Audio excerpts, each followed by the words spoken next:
nangyari? Hello!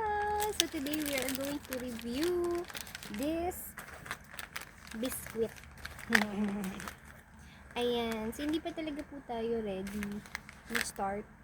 Pero merong certain movement na ginawa ako sa phone para mag-on siya. Mag-on yung video. Okay. Start na po tayo. Hindi ko na po ma-adjust yung lighting. Okay, so gutom na kasi talaga ako. So bumili ako nito. 1 dirham siya sa Philippine supermarket dito sa Dubai, Buluman. At napakasarap niya. Siguro dahil gutom na ako. Tempted na po talaga akong bumili nito. So ito ay potato flavored biscuit. Masarap. Saan siya galing?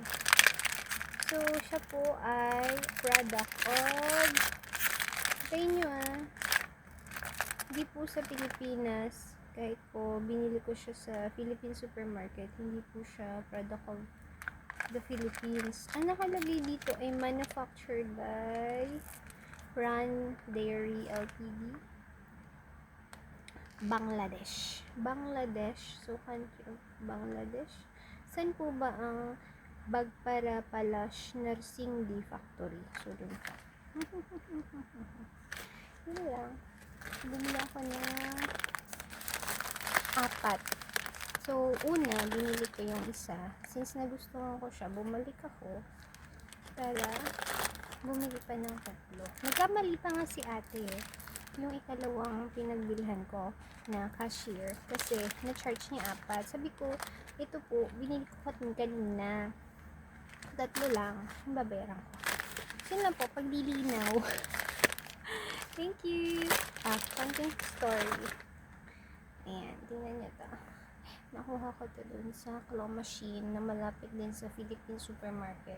Actually, isang reason kung bakit bumili din ako nito is mabarihan yung papel, yung note na perang dala ko.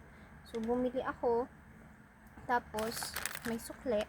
Yung sukle, pinang claw machine ko. Pero hindi ito yung pinanalunan ko kasi hindi ko nakuha yung gusto ko dun sa claw machine. Mabigat, pero malapit na siya nang mahulog yung stuffed toy. To cut the story short, since nagustuhan ko yung flavor nito, bumili nga ako. So first, bumili ako nito para mabayan pera, para maka-claw machine ako.